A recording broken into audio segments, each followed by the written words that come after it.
is a third attempt to go through this paper. The camera keeps losing its focus, and I'm just going to keep going until I give up. Okay, so we went through question 13 in the last video. I'm just showing you so you can freeze the video and go through what I've already explained without it being too fuzzy. Okay, so that's question 13 done. Question 14 is about Hubble's law. So Hubble's law is about galaxies moving away from the Earth.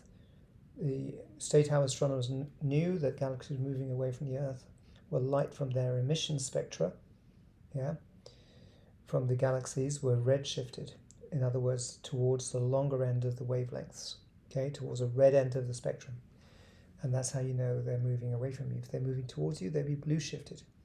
Hubble suggested, reading this line, that the recessional velocity v of a galaxy is related to the distance of the galaxy from Earth by the expression v equals h0d, where h0 is Hubble's constant. So this equation obviously is an initial form of y equals mx plus c, where c is 0 and h0 is the gradient. So they gave you all these scattered points on the graph. So Hubble is claiming that you can draw a straight line of best fit. So that's my middle line. I've drawn this. Or did he draw it? Can't remember the question now. So this is the line of best fit. I've drawn one which doesn't fit so much, and one which is too high a gradient, and one which is too low a gradient, the red one and the green one, to show you that there is some uncertainty in the data. So what do they want you to do? They want you to assess the validity of the claim. So assess the validity of Hubble's expression based on the data shown. Well, if you can draw a straight line through it, and there is a positive correlation, the expression would suggest that it should be a straight line through the origin. So if you accept that the straight line can be representative of the scattered points, then y equals mx plus c will show you that v is equal to h0d with a 0 intercept. So the gradient would be Hubble's constant. So that would be a support of the expression. It will show that it's kind of valid. But many points are scattered about the line, both above and below, the red line above, as I've drawn it, and the green line below, as I've drawn alternative lines of not such good fit. So it shows that the value of h comes with an uncertainty. However, there is a correlation, and a line of best fit can be drawn. So there is some validity to the expression, but it would mean, if you're doing the skills for Units 6, there is some uncertainty in the data, which you could use, work out using the gradients. So this is question 14, and this is the mark scheme that you may want to freeze the video, take a look at, because there are alternatives to how you explain it. So there's either this way of explaining it or this way. Now I can't remember how I explained it. So you'd have to look at your own answer and see how you get on. Okay, so that's question 14 done. Question 15 is over the page. It's a 6 marker. That's what the asterisk means. So it says, a student is planning an experiment to investigate how the resistance of a thermistor changes with temperatures. This is calibration of the thermistor. The student wants to use temperature range of 0 to 100 degrees, so ice point to boiling point of water. Describe a method the student could use to determine the values of the resistance and temperature of this range. So it's ice point, use of ice. These are things that you've got to do: measure the resistance, measure the temperature. They're your independent and your dependent variables. So it's basically planning. This is a core practical. Can't remember which number it is. So it's core practical that you should be familiar with this. Once you have, you can then use the resistance to determine temperature. Then it can be used in different circuits. You should include one precaution. That's what it's telling you, that the student should take to ensure his measurements or her measurements are accurate. So it could be, example, stirring the water or placing the thermometer near enough to the thermistor so you're measuring the temperature that the thermistor is actually experiencing. So you do not need to draw a circuit diagram. Now the easiest way of doing this would be to use an ohm meter. But these are the marks that they would accept.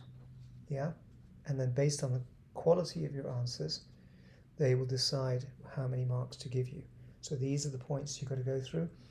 Connect the thermistor to a suitable circuit. You can either use voltmeter or an ammeter, but I always recommend using an ohm meter directly. Place the thermistor in a water bath, or in a beaker of water. Water bath will give it a more constant temperature, and you can do it more slowly. Add ice to reduce the water to 0 degrees if you want to go that low, and then heat the water or use the thermometer to measure the temperature. Gives you the marks. Or it says heat the water, use a temperature sensor and data logger to measure the temperature. So all of these are alternative ways of doing this experiment. And then it says determine the resistance for each temperature, either using R equals V over I, or from the reading directly on the ohm meter. And then here's your safety precaution: stir the water, which is the easiest one to do, or the alternatives given to you. I'm not going to go through each of them. I'll allow you to freeze the video and decide for yourself which one you want to use. Okay, so these are the skills that you need in Unit 6 as well. Okay, so now on to question 16. And question 16 says an electric kettle contains a certain volume of water, and it's given to you in meters cubed, so you don't have to change the units. The temperature of the water is given to you in Celsius, so you could change it to Kelvin. Okay, but if you're working out difference in temperature, it's just 78 centigrade or Kelvin, it will be the same. Okay, the kettle is switched on. The water takes 85 seconds to reach a temperature of 100 degrees centigrade. This will be the final temperature. This is the initial temperature. So I'm using T, but you could also use theta. Show that the power of the kettle is about 1600 watts. The power is energy use divided by time. Okay, so they're giving you the specific capacity of the water, and they're giving you the density of the water. Okay, so it's not pure water because it's 998 kilograms per meter cubed, whereas pure water would be 1000 kilograms per meter cubed. So if you do the mass is density times volume, given the density, the volume is given to you up here, you know that you got this much in kilograms of water. Okay, once you got the mass, you can use the E equals mc delta theta or delta T equation. Once you put that in, there's a mass, there's the specific capacity they've given you, and the temperature change doesn't matter which units you use, because 1 degree centigrade is equal to 1 degree Kelvin.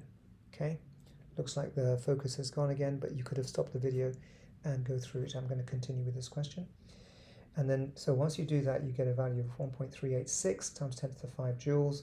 This is with 4 significant figures. So I always put that in there, and then you can round it up later when you're doing your final answer. So if this is how much energy is taken to heat the water from 22 to 1000, if you want to know the power usage to see if it's around 1600, the energy that you just calculated divided by the time it took, which was given to you, 85 seconds in the question above, divide that by that, you get 1631 to 4 significant figures, which is approximately 1600 watts. So it's correct to 2 significant figures. Okay, all right, so looks like the focus is back, thank God.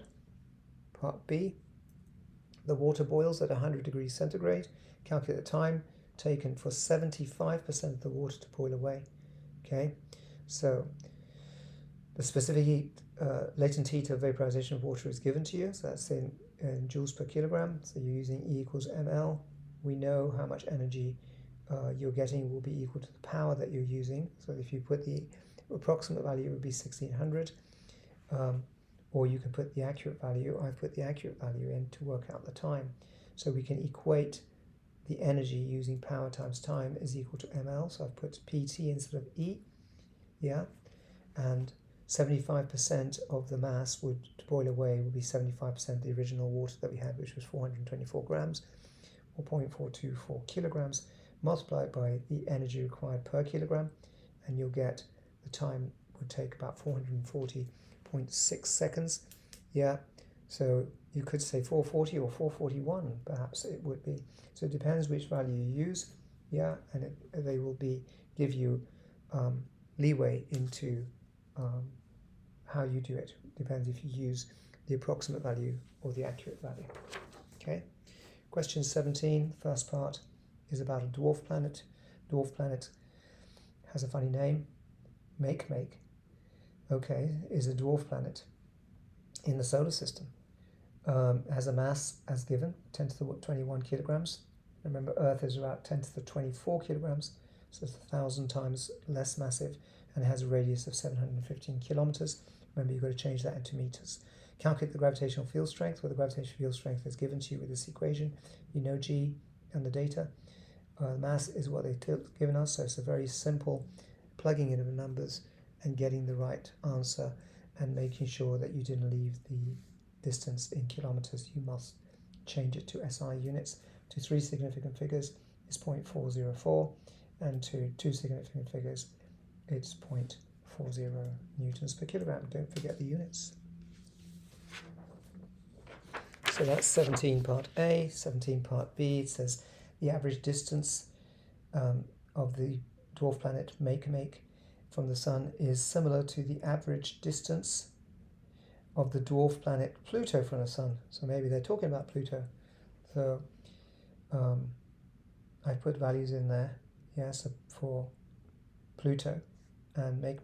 dm for Pluto, for Make, and dp for Pluto. So we can also work out the radius as being half of that. Okay, a website says the time taken by the Make to complete one orbit of the Sun is 20% greater than the time taken by Pluto to complete one orbit of the Sun. So that means the orbital period for Make should be approximately 1.2 times the orbital period for Pluto. So that's what we've got to check if it's true. So that's why I put it in a bubble, see if this is true. They've given us some data for the Sun, the orbit of radius for Make, and the orbit period of Pluto. And they've given it what a year is in seconds. So the period of orbit for Pluto will be 248, that's the orbit in years. Change it in seconds, that's what the orbit of Pluto is. So that's that. We want to see if the values that we've been given will give us a period for the other dwarf planet, which will be 1.2 times this value in seconds. So here we have, for the Make, we got to use gmm over r squared equals the centripetal force, which is mr omega squared. So you don't actually need the mass will cancel out, and you can work out omega squared because we know g, we know m, and we know r cubed, so you put the numbers in, g is given to you in the data sheet, the mass of the Sun. So the big M is the mass of the Sun, the small m cancels out by the equations that we talked about, and you divide it by the distance of radius of the orbit of Make from the Sun, this value, so you cube it, okay? That gives you the angular velocity. Once you know the angular velocity, you can work out the period, because the period is 2 pi over omega. Okay, so you put this value in that equation, and you get it as 9.67 times 10 to the 9 seconds. Well, you can either compare this with the value in seconds, which would be, or you can put this one in years, and it'll be 307. So you can either do it in years, or you can do it in seconds, as long as you work out the ratio. It's about 1.24, which is approximately 1.2. So the statement on the website is accurate if we do it to 2 significant figures. Okay. So that's question 17.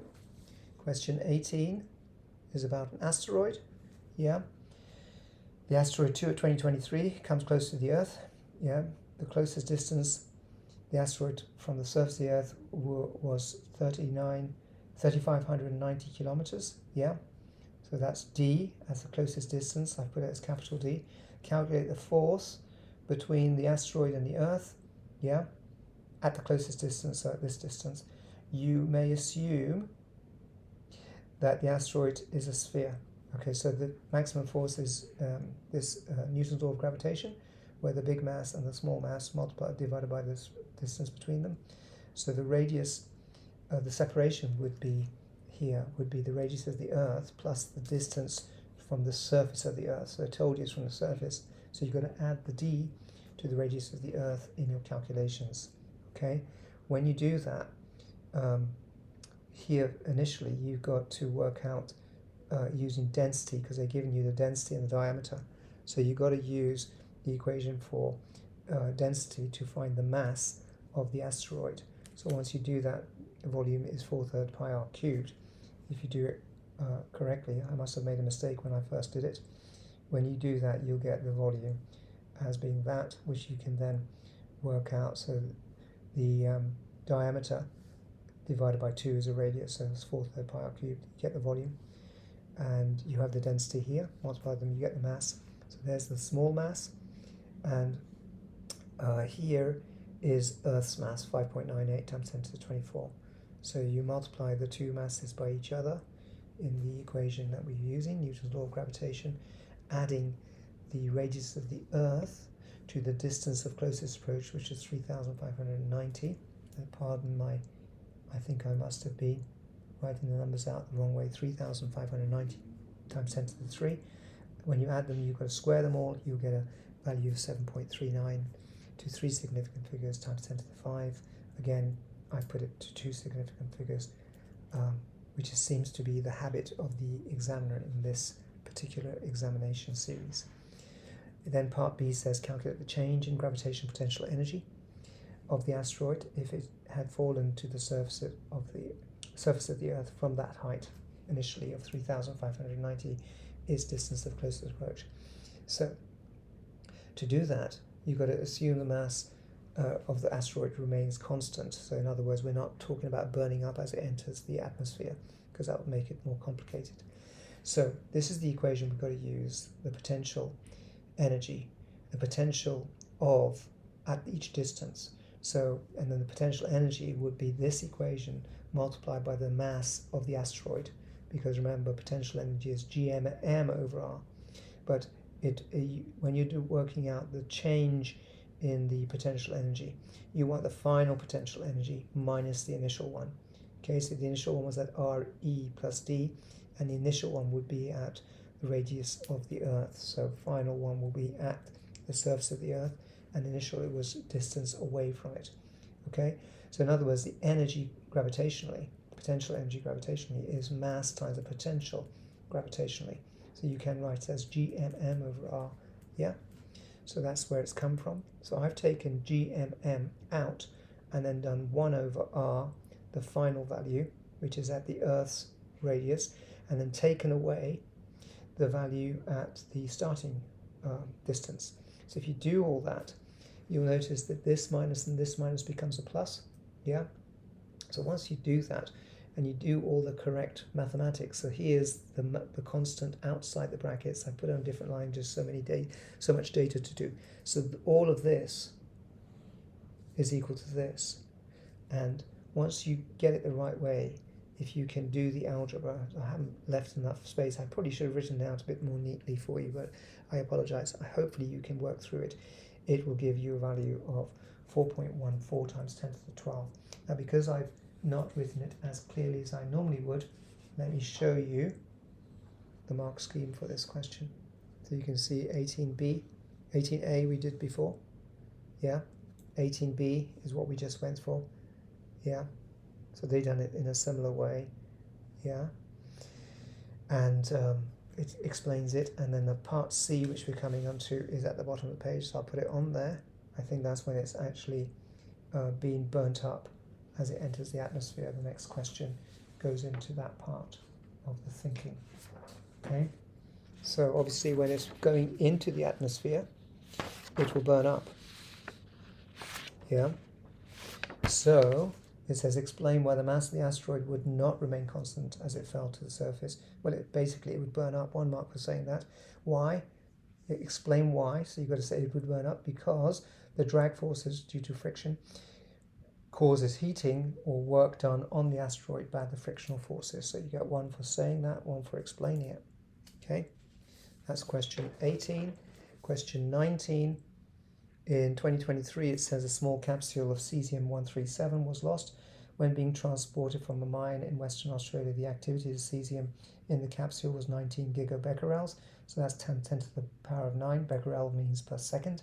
Show that the decay constant, lambda, is about 7.3 times 10 to the minus 10 seconds. So they want you to know from the half-life, how do you get the decay constant? Decay constant is the natural logarithm of 2 divided by the half-life. So if you do it in seconds, you've got to convert the years, yeah, because they want it in seconds, so you convert these 30.1 years into seconds, and natural logarithm of 2 is always 0.693. Okay, again, the focus is going a little fuzzy. Hopefully it will come back again. There it is. So it seems to be behaving. What seemed to help was I did a restart on the laptop. Okay, so this shows a number 7.31, which is approximately, so that's 3 significant figures. It's very close to 2 significant figures. It's the same. Then it wants you to calculate the mass of cesium in the capsule. Yeah, the mass of the cesium in kilograms. So the activity is given by dN by dt, which equals minus lambda times n. So lambda we now worked out. And n is the number of molecules. Yeah, have they given it to us? So now we want to work out n, the mass, once we know the number of molecules. And we know cesium-137. Each cesium has 137 units of mass, where 1 unit is that. So you can use this equation, knowing the activity is 19 gigabecquerels. So we know the activity, so we know this side of the equation. We know lambda, so you can just work out n. And that's how many nuclei you got of cesium. So you multiply by 137 units, where each unit is 1.66 times 10 to the minus 27 kilograms. Multiply by 3, you get 5.91 times 10 to the minus 6 kilograms mass of cesium. So that's a micro kilogram, or a milligram. Yes, 5.9 milligrams it would be, wouldn't it? Yeah? So that's 10 to the minus 6 is microkilograms, so that would be milligrams, I think. All right, so that's the beginning of question 19. Here's the continuation. Calculate the activity of the cesium in the capsule after 2 years. So 2 years have gone by. So they want you to show that you can use this exponential law.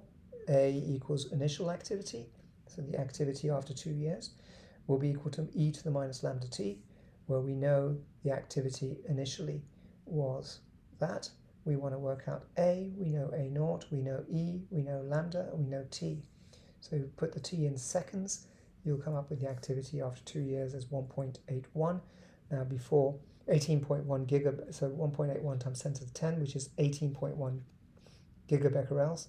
So 2 years, it makes sense, because remember it was 19 gigabecquerels before, and the half-life is 30 years, so it's only gone 2 years out of the 30 years, so it's not going to reach half until 30 years. Okay? The capsule was found after 14 days. Yeah? Calculate the total energy in joules released from the capsule in 14 days. So obviously in the first 14 days, the activity will be close to 19 gigabecquerels. It won't drop that much, because in 2 years it drops to 18.1. So we're assuming that the activity will remain constant at 19 gigabecquerels, okay? And that's only to 2 significant figures. So it may not be 100% accurate, but it's good enough to calculate the total energy, roughly speaking. So the calculated total energy, the energy released in each decay is 1.17 mega electron volts, and 1 day is this many seconds. So in each day will be this much in joules, yeah?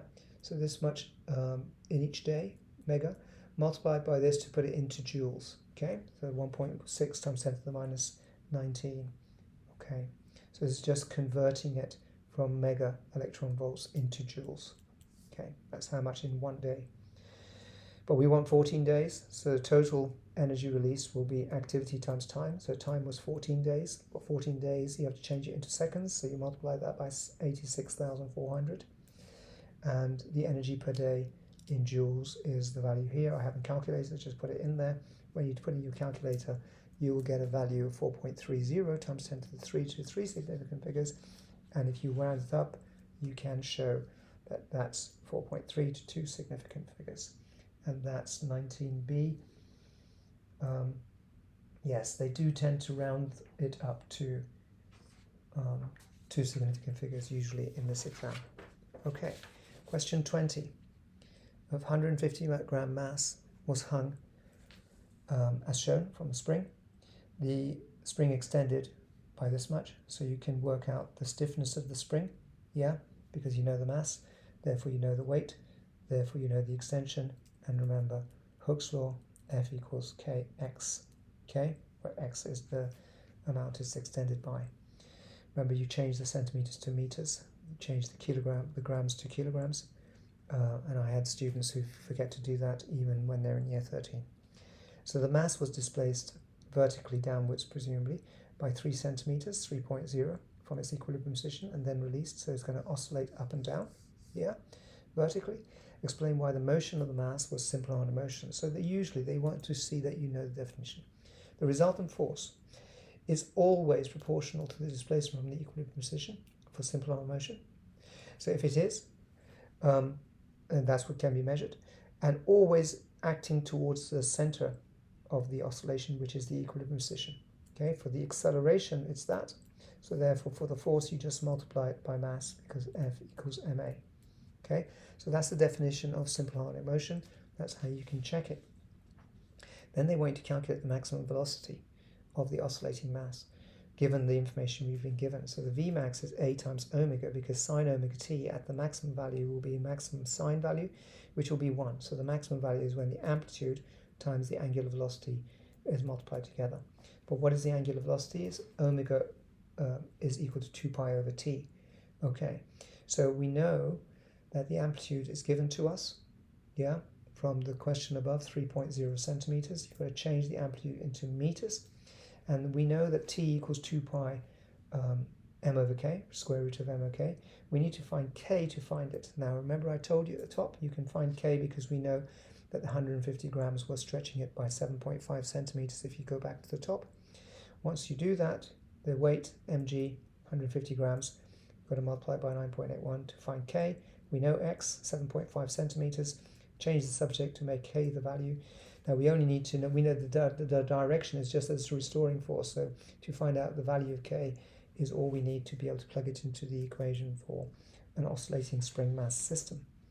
Okay, so we get the value of k, you get a mark for that. You also get a mark for working out the weight. And then you put the values in to the 2 pi m over k, 0.15, 150 grams in other words, changed into kilograms, 19.6 is what we've got for the k, and you get the period of 0.549 seconds. Once you know the period, you can then plug it in to get the angular velocity, which you need to be able to work out the maximum velocity. Okay, so you put it in, it gives you an angular velocity of 11.4 radians per second, multiplied by the amplitude, which was 3 centimeters, that's in meters, times 10 to the minus 2. You get that value of 3.343 meters per second. 3 significant figures, yet again, I rounded up to 2 significant figures, because that's what this exam likes. Okay, so that is 20. Final part of 20 is C. Explain why the maximum velocity of the oscillating mass decreases over time. Well, it must be damping, due to damping. Energy is transferred or dissipated. Dissipated means spreads out to the environment, to the surroundings, due to the work done by resistive forces or air resistance. Okay, so I think that's what they're looking for in the mark scheme. No point in showing you that because it's exactly what I've written. Okay. All right, let's see how many questions left. I think this is the last one, so hopefully the camera is going to behave. During their life cycle, stars go through a number of stages. As we know, we did that in the multiple choice. Yeah. Betelgeuse, this is basically how you do pronounce this, is a big red giant star. Okay, it's my favorite star just because of the name Betelgeuse. That's how you say it. You don't say Betelgeuse, which I never knew how to pronounce it until I watched the YouTube video. With a luminosity of 4.49 times 10 to the 31 W. So that's the luminosity of Betelgeuse. The peak intensity of radiation from Betelgeuse. Remember when you do the peak, it's Wien's law. Gives a wavelength of in nanometers. Yeah, so that's 10 to the minus 9. Yeah, so don't forget it's times 10 to the power of minus 9 in meters. Once you know that, you can work out the temperature using this equation. Okay, that's Wien's law. Okay, once you know the temperature, you can then do the next part. So the website claims that the radius of Betelgeuse is 1,000 times the radius of the Sun. That's a huge star. So does the radius of Betelgeuse equal 1,000 times the radius of the Sun? Well, we know the radius of the Sun, presumably. Let's see what data they've given us. They've given us the surface temperature of the Sun as that. Yeah? So we've got to do some calculation. So once these questions always come with Wien's law and Stefan-Boltzmann's law, which is this one. The luminosity is equal to a constant, which is given to you in your data sheet. Sigma times the area, the surface area of the star, which is 4 pi r squared. Okay? Remember, a star is a spherical object. And then multiply by temperature to the power of 4. Okay? So once you know this equation and you know the area, you can do that. But here we've got a calculation where we want to know the ratio of the luminosity of Betelgeuse to the luminosity of the Sun. Yeah? That's what I'm doing here. So if you do this equation for both of them, you'll see that the 4 pi from 4 pi r squared, remember the area, you can put in as 4 pi r squared here. So I've left just the radius there. So we know something about the luminosity of both of them. That's why we've done it, because we know the luminosity of the Sun is given to us, and we've been given the luminosity of Betelgeuse. So by doing that, we can then change the equation around to compare the radii. Yeah. So if you do that, if you follow my algebra, I think this is correct. You'll need to make sure you understand how to do the transformation. I've made this over this, the subject, the formula, by multiplying this fraction by this fraction inversed. Okay, because it's gone on the other side of the equation. So this is basically how I've done it. Put the numbers in. You don't have to don't need to enter all this data. You don't have to calculate each one. So it's a clever way, a quick way of doing it. So you get rid of that, and all you got is the luminosity of both. So the luminosity of the Sun, it goes to the bottom. The luminosity of Betelgeuse goes to the top. And then you multiply it by the temperatures, 5,800 for the Sun, and 3,410 from Wien's law that we worked out for Betelgeuse. And if you put all your algebra in correctly, then you square root it, because we want to get rid of the square sign here, because we want to know the ratio of the two radii. It comes out to approximately 991, which is approximately 1,000 times. So the claim is 99% accurate. Yeah, that's how I put it. And then we got the Hertzsprung-Russell diagram again, and they want you to plot where Sun would be. Well, the Sun is always its own luminosity, which is, this is compared, 1 is always the Sun, okay, which is around 6,000 Kelvin. So the Sun is there, yeah, 5,800, wasn't it? So about 5,800 is the Sun. So this is, Sun's going to be there, and Betelgeuse is going to be there based on the data that we've been given. So they want you to be able to determine where it is on the Hertzsprung-Russell diagram. So the reason it's up here is because it's a red giant, okay? And we know the temperature was around 3,000, 3,400. Well, this would be 2,500. It's a logarithmic scale, so it goes up 2,500, 5,000. Every 2 squares is worth double, double, double, double, and so on. And they want you to know that. That's a common question that comes up with Hertzsprung-Russell diagrams. So Betelgeuse has to be in this quadrant if you put it there, and that would be where the temperature is, 3,400. So I put it as there. You get 2 marks. Okay. We're now going on to the last page of the exam. State what is meant by a main sequence star. A star in a stage that where hydrogen is being fused in its core. Don't forget to say it's in the core. The nuclear fusion happens at the densest point of the star. Okay, with a main sequence star. The final stage of evolution for a massive star may be a rotating neutron star.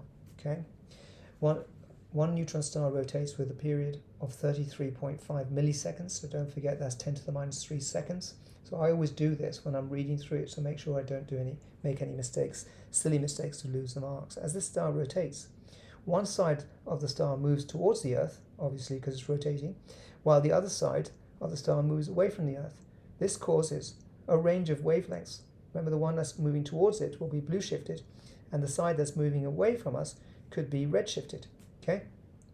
As observed by the observer, which is us on Earth. Ultraviolet radiation of this wavelength, 91.2 nanometers, remember that's 10 to the minus 9 meters, is emitted by the star. Okay, so this is the actual value that's being emitted by the star, but calculate the maximum and minimum wavelengths observed. So if this is the wavelength that's emitted by the star, then you've got to do some mathematics, so circular motion. So because of the circular motion, you can work out the period of the rotation using 2 pi over t. Yeah, so once you know the t value here for the neutron star, we know how fast it's rotating, so we know its angular speed of rotation, 2 pi over the period, which is given to us as 33.5 milliseconds. So you divide it by 10 to the minus 3, 33.5 times 10 to the minus 3, you get the angular velocity. Once you have the angular velocity, you can work out for each side of the star, which has a known radius, presumably they're given the diameter of the star, so you've got to change it into radius. Yeah, so the radius of the star is that. So if you multiply the radius, which is this, by in kilometers, so don't forget the kilometers, that's where the 10 to the 3 comes in, multiply by the angular velocity, v equals r omega, you get the rotation speed, 1.922 times 10 to the 6 meters per second. So obviously that's the rotational velocity that you need. Once you know the rotational velocity, it's as if one side is moving away from us and one side is moving towards us. And the Doppler shift, if you like, the red shift or the shift on one side compared to the other, compared to the center, if you like, can be worked out. So we know the delta, we want to work out the shift in the wavelength, yeah? So we want the maximum and the minimum. So one side will be the maximum, one side will be the minimum. The velocity on each side will be the same. One is moving towards us, one is moving away from us. C is the speed of light. So this equation is given to you. These equations are given to you in a data sheet. So we want to work out delta lambda. We know lambda naught, yeah, it's given to us here. And we know the velocity that we just calculated. So we divide this by the speed of light, yeah, and we get the shift in the velocity.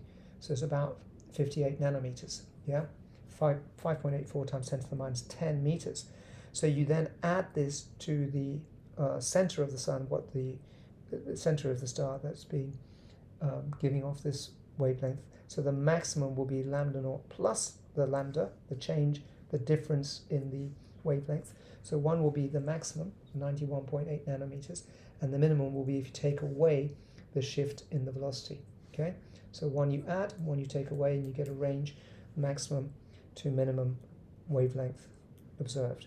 So it'd be to 3 significant figures, 91.8 nanometers and 90.6 nanometers. So sorry about the glitches with the video in the early part of the recording. So once again, thank you for watching, and this will become online probably tomorrow. So please like, share and subscribe, and if I get a chance, I'll also do one last Unit 5 video. I'm not sure I'll get a chance, and good luck on Wednesday using these videos. Okay, thank you very much for watching. See you in the next video, hopefully. Bye for now.